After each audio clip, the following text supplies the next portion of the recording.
Oh, the whispers have begun in the halls of power. The federal parliament down there in Canberra. Who will lead the Nationals? Who will lead the Liberals? What does this new ministry look like under the Prime Minister, Anthony Albanese? One thing we do know is that there could potentially be a third candidate for the leadership of the Liberal Party. His name is Tim Wilson, the recently elected member for Goldstein.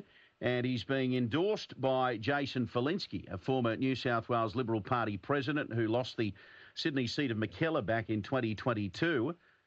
Jason says that Wilson should become leader because of his campaigning skills, point to his successful arguments against former Labor leader Bill Shorten's 2019 tax agenda and in support of the 2017 marriage equality plebiscite. I thought we'd catch up with Jason Falinski. He's on the line with me now. Jason, good morning to you. Mark, how the hell are you? Mate, I'm very well. Gee whiz, I'd love to be in Canberra and have the glass up against the wall trying to listen to what's going on down there at the moment. What a mess, mate, and it's all about rebuilding and looking to the future. How do you see this week panning out for the Libs? Oh, mate, I think this week's the beginning of the start of getting on with the job of rebuilding. I mean, it's going to be messy. There are going to be mistakes made. People are going to tread on other people's toes. But at the end of the day, what comes out of it will be a lot better than what we've got at the moment. Have you spoken to Tim Wilson, and is he willing to put his hand up tomorrow when the party room meets? I spoke to Tim Wilson last week.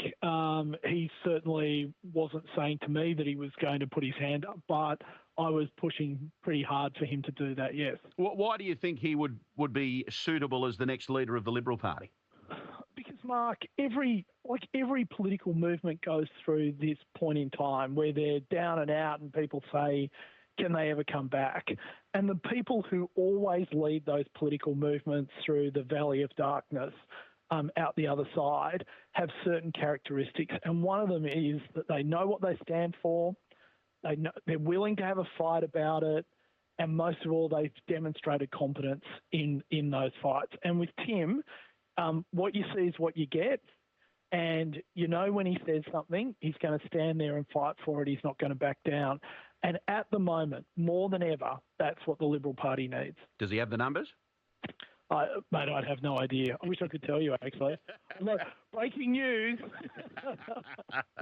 Well, this is the thing, right? And what I've been saying, Jason, is they need somebody who can, firstly, unite them, two, lead them, because that's what I think they need. They need a leader, someone who can say, right, fall behind me. This is what we stand for. This is the path we're heading in. Would you agree with that?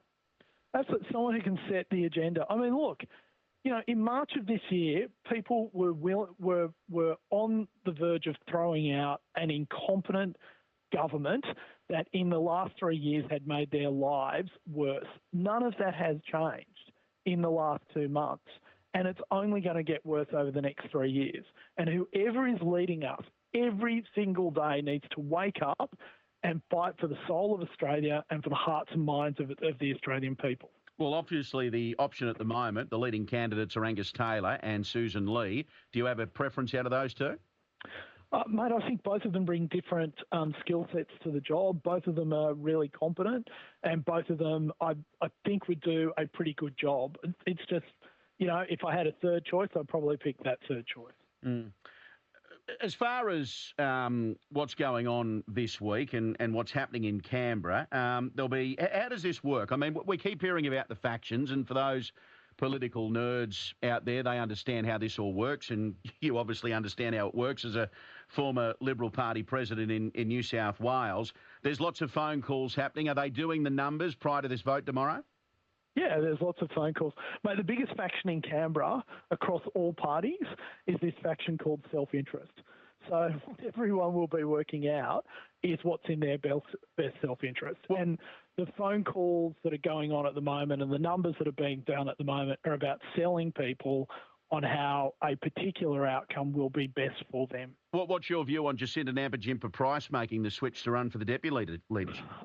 Mate, I know it's put some noses out of joint, but I think it's a good thing. I think she's got a personal story that is extraordinary in Australia and in the Australian Parliament.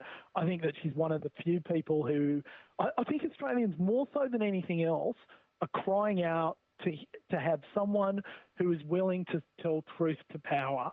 And Jacinta, more than most, if not anyone, in that Parliament House, strikes me as someone who is willing to tell truth to power, even if that makes her unpopular. If that's the case, does that put Angus Taylor's nose in front, given they're on a unity ticket? Oh, mate, I think one of the big selling points for Angus's leadership is the fact that he... Yep, you've dropped out, Josh. You're still there. He's put me on hold. He's put me on hold. I didn't think it was that difficult a question, was it? We'll see if we can. We'll see if we can get him back. Who knows? It might be the faction ringing him, saying, "Jason, what can you tell us about this?" It's Tim Wilson. 131873, the number. Look, there's a lot of feedback coming through on this Tim Wilson, a future leader and PM in my view. He has all the requirements from Tom. Tim Wilson for Liberal leader, all the others not good, just saying, from Lynn. Mark, we need Mr Wilson from Anne. So there's a bit of support out there for Tim Wilson, but does he have the numbers within the party? Jason, you're putting me on hold these days. What's going on? Sorry, mate, I don't know how that happened. That's outrage. More important phone calls to take, more important phone calls. The other side of this is the Nationals, and the Nationals have got a vote today on the future leader of their party. From all reports, the mail is that Little Proud will hold on, but gee whiz, Matt Canavan's thrown a cat amongst the pigeons with some of the things he's been saying, Josh. Mate, Matt is one of the most powerful advocates in Canberra. In fact, from my point of view, on occasions, too powerful. But I really do think that he's someone that you can't leave on the backbench. He's got to be in the front line of any fight that we're going to have in the future. So I think it's a great thing that he's throw his hat in the ring and that he's making the argument. Have you seen that video online that he's done with to the background with VB music? That I have to say that made me laugh. So look, I mean, Matt's going to. I mean, regardless of whether he's leader of the National Party or not, he is definitely a person who needs to be in the front line of the rebuild. Is there any doubt about the future of this coalition? Is there a chance they could break away, or are you confident it'll continue in its current form? It'll continue. It'll continue. Look, every once in a while there are people who come, oh, wouldn't it be easier if we were separated, et cetera, et cetera. But, you know, the problem is we all love each other at the end of the day. And so you're going to end up in a situation where the coalition continues. And I think that's good for the Liberal Party. It's good for the National Party. And most importantly, it's good for Australia. And while I've got you, Labor, a bit of bad blood there. Ed Husick was on the Insiders program yesterday.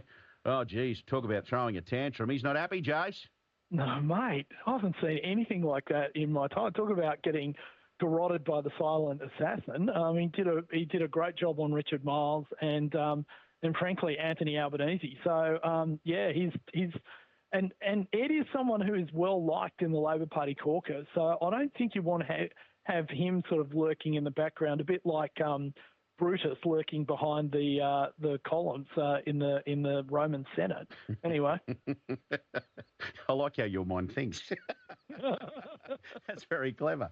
Very clever. All right, one last one before you go. Whoever takes over as the leader of the Liberal Party, will they be the leader at the next election, or is this just a gap filler to try and rebuild things before they install a younger member that might take them long into the future? That's a great question, Mark. And look, we will, at the next election, we will have the strongest leader that we possibly can to present ourselves to the Australian people. Oh, don't give me a political answer. Yeah, come on. I know. The problem is I can't look. You're not a poly anymore. You can tell me. Yeah, I know. Okay, let me be blunt. I don't know. You don't know. No one knows. If they perform, they'll be there in the next 3 years. If they don't perform, then the parliamentary party will look to replace them with someone who can. That's pretty blunt. Well, I read your comments today in relation to Tim Wilson, and I thought we better get you on for a chat. We'll wait and see what happens tomorrow. Big day today for the Nationals, this Labor ministry. It's all happening in Canberra, so we'll wait and see what happens. Thanks so much for your time.